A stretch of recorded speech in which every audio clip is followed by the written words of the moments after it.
Hey everyone, welcome back to USA Car Model, your go-to channel for the latest rides, deep dives, and real talk about new cars in the US and beyond.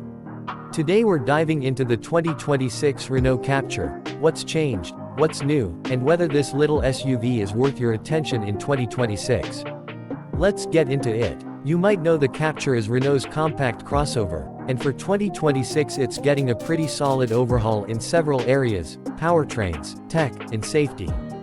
Renault has introduced a new E-Tech 160 full hybrid system across the Captur lineup, replacing the older 145 horsepower setup. This hybrid system pairs a larger 1.8-liter gasoline engine with a beefed-up battery, now 1.4 kWh, up from 1.26 kWh, to deliver sharper performance, smoother transitions, and better fuel efficiency.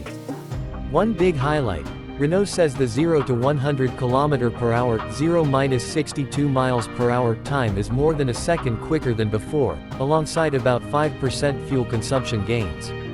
Green credentials also improved. CO emissions dropped to approximately 97 grams per kilometer under the EU standard. Beyond that, towing capacity jumps from 750 kilograms to 1,000 kilograms, which gives it a bit more utility.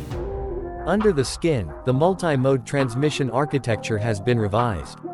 Renault adds a special motorway mode to reduce noise and sharpen throttle response during highway cruising. The new E-shifter is now standard across all trims, making gear selection more intuitive. Turning to hardware and features, every Captur now has an electric parking brake with auto hold as standard. On mid and higher trims for hybrid models, you'll see adaptive cruise control with speed limiter and safe distance braking built in. The top Esprit Alpine trim kicks things up further: lane centering, blind spot recognition, occupant safe exit, rear cross traffic alert, rear detection with emergency lane keeping, a full suite of ADAS features.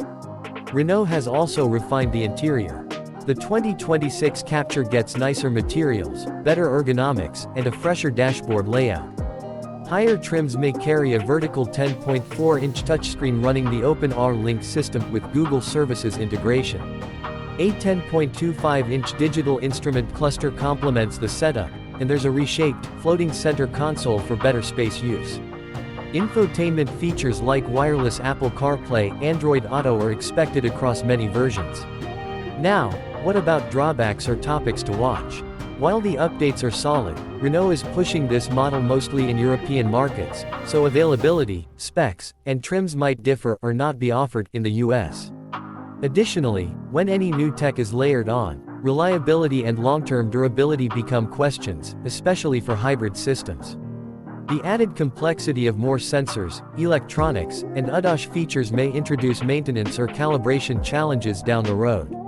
Also, with the jump in power and hybrid complexity, cost both upfront and for service could be higher. So for someone watching in 2026, the Captur is evolving.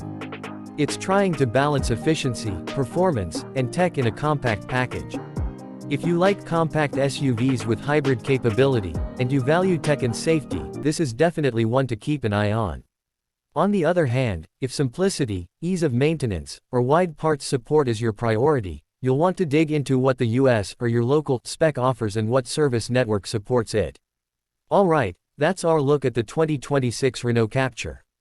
If you enjoyed this, hit that like button, subscribe to USA Car Model for more car reviews and deep dives, and drop a comment: would you consider importing a Renault Captur in the US, or would you pick a more mainstream brand?